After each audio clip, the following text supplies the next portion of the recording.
One up, Vsauce. Nintendo just released the Wii U, its 6th home console. But they actually got their start in 1889, making the company 123 years old. They began by making Hanafuda cards, which are Japanese playing cards, and then went on obviously to make video games like Donkey Kong, which was originally supposed to be a Popeye game, and Mario, which I'm playing right now. Their first console, the Nintendo Entertainment System, sold so many games that if you stack them on top of one another, it'd be over 6,000 miles high, which is taller than Mount Everest, and more than 1,000 miles, one up, further than the distance between myself and me, Michael from Vsauce. And yeah, Kevin lives very far away from me, 8 time zones away from me. He lives in Oregon, and I live in the United Kingdom. But it's nice to know that all those Nintendo games stacked together would be more than enough to connect us. But let's keep these facts going.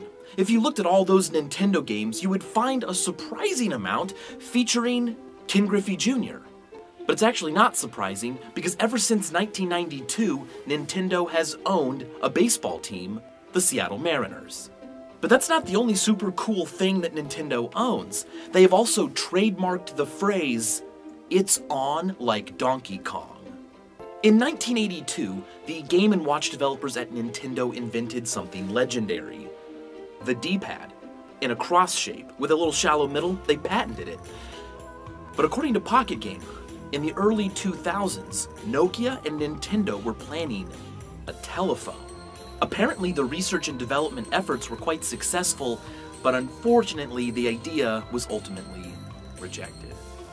One of my favorite pieces of Nintendo trivia is, in my opinion, kind of creepy in a cool way.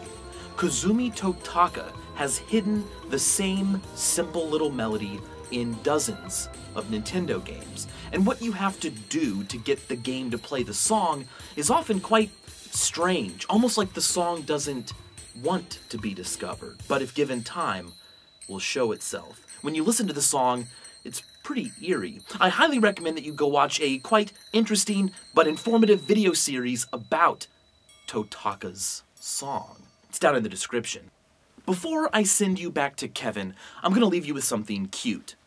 Kirby, a cute pink puffball, but the only thing cuter is Kirby's original name. Now, he wasn't always known as Kirby. Before he came to the United States, he was going to be called Tinkle Popo.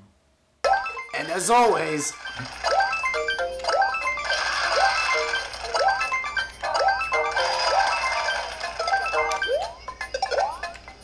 thanks for watching.